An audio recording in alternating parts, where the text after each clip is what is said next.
नमस्कार, आप देख रहे हैं न्यूज 24। आपके साथ मैं हूं रवि ठाकुर। शुरुआत करते हैं आज की बड़ी सियासी खबर से।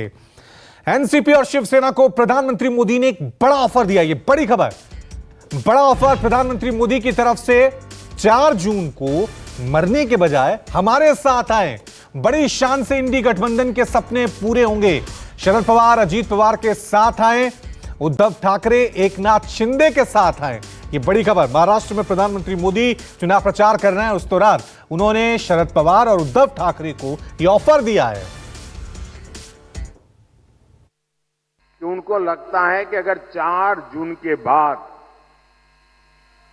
सार्वजनिक जीवन में, राजनीतिक जीवन में अगर टिक के रहना है तो छोटे छोटे राजनीतिक दलों को कांग्रेस में मर्ज हो जाना चाहिए। इसका मतलब ये जो नकली एनसीपी है और ये नकली शिवसेना है, उन्होंने कांग्रेस में मर्जर करने का मन बना लिया है।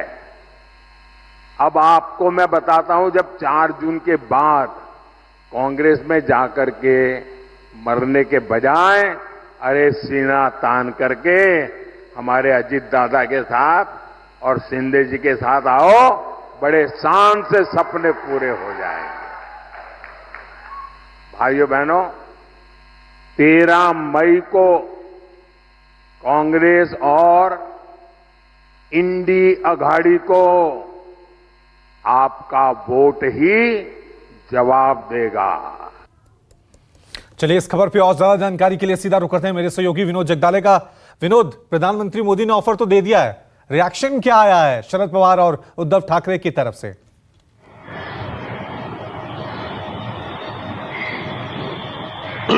देखिए रवि, प्रधानमंत्री बयान के देने से पहले मैं आपको जरा पीछे लेके जाना चाहता हूं। कुछ हाल ही में शरद पवार ने एक बयान दिया था और शरद पवार ने कहा था कि 4 जून के बाद जो छोटे दल है वो कांग्रेस पार्टी में शामिल हो सकते हैं। इसके बाद पीएम ने आज अपना वहां पर बयान दिया है।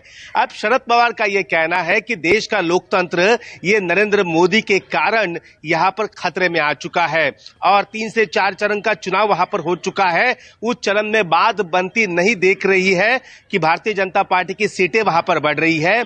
इसलिए प्रधानमंत्री जो मोदी है वो अस्वस्थ हो चुके हैं और ऐसी बयानबाजी वो महाराष्ट्र में आकर वहां पर दे रहे हैं और ये कभी कबूल नहीं होगा, ये शरद पवार ने वहां पर स्पष्ट कर दिया है। देखिए, सीधे सीधे ऑफर दिया है पीएम ने वहां पर, और नकली शिवसेना और नकली राष्ट्रवादी कांग्रेस पार्टी कहा गया है इन दोनों पार्टियों को, और दोनों को, एक को सीएम एकनाथ शिंदे के साथ उद्धव ठाकरे को आने के लिए ऑफर दिया गया है, तो दूसरा ऑफर दिया गया है अजीत पवार के साथ आने के लिए शरद पवार को। शरद पवार का तुरंत इस पर जवाब आ चुका है और शरद पवार ने कहा है कि मानसिक स्थिति पीएम की ठीक नहीं है, क्योंकि जो भी चुनाव हुए हैं, जितने भी फेजेस में चुनाव हुए हैं, उसमें भारतीय जनता पार्टी आगे बढ़ती हुई नहीं दिख रही है। इसलिए महाराष्ट्र में आकर इस प्रकार की बयानबाजी वो कर रहे हैं।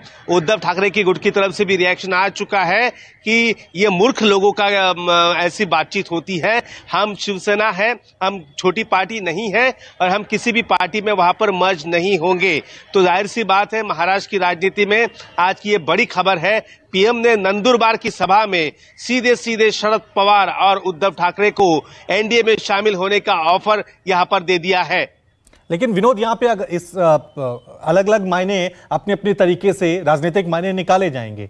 क्या यहां पे बीजेपी को लग रहा है कि शायद जो असली नकली की लड़ाई है उसमें शरद पवार और उद्धव ठाकरे जो हैं वो थोड़े आगे निकल गए, इसलिए ऑफर दे रहे हैं कि हो सकता है आगे जरूरत पड़ जाए?